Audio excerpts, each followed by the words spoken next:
கரூர்ல 41 பேர் இறந்ததுல இருந்து இப்போ நம்ம தளபதி விஜய் அவர்கள் ஒவ்வொரு ஏரியாவா போய் பிரச்சாரம் பண்ண முடியாம இருக்கிறதுக்கு காரணம் யாருன்னு நினைக்கிறீங்க? திமுக தான். யார் சொல்றான்னு கேக்குறீங்களா? அந்த கட்சியுடைய தேர்தல் மேலாண்மை குழு தலைவர் திரு ஆதவ் அர்ஜுன் அவர்கள் அதான் ரொம்ப வசரமா வாயில வந்து பாத்தீங்க அப்படின்னா எப்ப திறந்தாலும் பொய் மட்டும்தான் வரும்.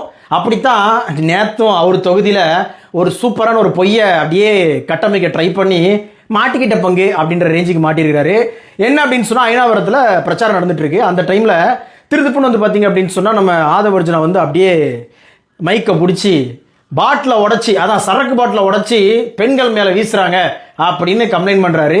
அதுவும் அது நடந்து 30 நிமிஷத்துல நாங்க வந்து ஆதாரத்தோட எடுத்துட்டோம் அப்படின்னு சொல்லிட்டு பாருங்க இதை நம்ம போலீஸ் விசாரணையில கொடுத்தோம் அப்படின்னு சொன்னா போலீஸ்காரங்க வந்து அவங்க 2 பேரும் குடிபோதையில வந்து ஏதோ விளையாண்டாங்க அப்படின்னு ஒரு வார்த்தை சொல்லுவாங்க அப்படின்னு சொல்ல எக்ஸாக்டா அதே மாதிரி 2 பேரை பிடிக்கிறாங்க. அந்த 2 பேர்ல ஒருத்தர் வந்து தாவேகா கட்சியுடைய தொண்டர்.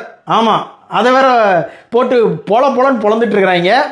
அதே மாதிரி எக்ஸாக்டா என்ன வார்த்தை ஆதவ் அர்ஜுனா சொன்னாரோ அதே வார்த்தையை அந்த பசங்க போலீஸோடைய விசாரணையில சொல்லியிருக்கிறாங்க.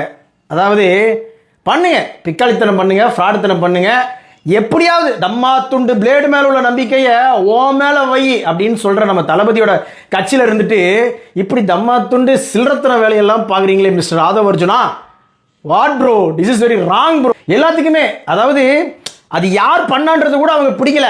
அதுக்குள்ள வந்து பாத்தீங்க அப்படின்னு சொன்னா இதை செய்யக்கூடிய திமுக அப்படின்னு சொல்லி மைக்க வாய்க்குள்ள விட்டு முழுங்கிடுவார் கொஞ்சம்னா அந்த அளவுக்கு.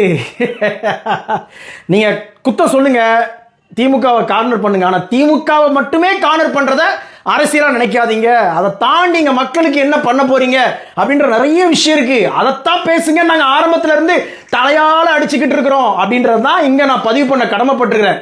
திருப்பி நான் ஒவ்வொரு வீடியோலையும் சொல்றேன். அதுதான் மக்களுக்கு என்ன பண்ண போறீங்க அதை சொல்லுங்க. மக்களுக்காக நீங்க என்னெல்லாம் வந்து எங்க நிக்க போறீங்க அப்படின்றத சொல்லுங்க. அதை தாண்டி வெறுமன திமுக எதிர்ப்பு மட்டும் உங்களுக்கு ஓட்டு கொடுக்காதுரா. ஏன்னா அதெல்லாம் வாங்குறதுக்கு ஏற்கனவே நிறைய கட்சிகள் இருக்கு. புதுசா வந்துருக்கீங்க, மக்களுக்கு என்ன பண்ண போறீங்க அப்படின்றத சொல்லுங்கடான்னு சொன்னா மறுபடியும் திமுகன்னு சொல்லி அவங்க ஜிப்லயே குறியா இருக்காங்க இந்த தாவேக்கன்ஸ். இதை சொன்னா நம்மளை வந்து தம்பி ராஜா உனக்கும் சேர்த்துதான்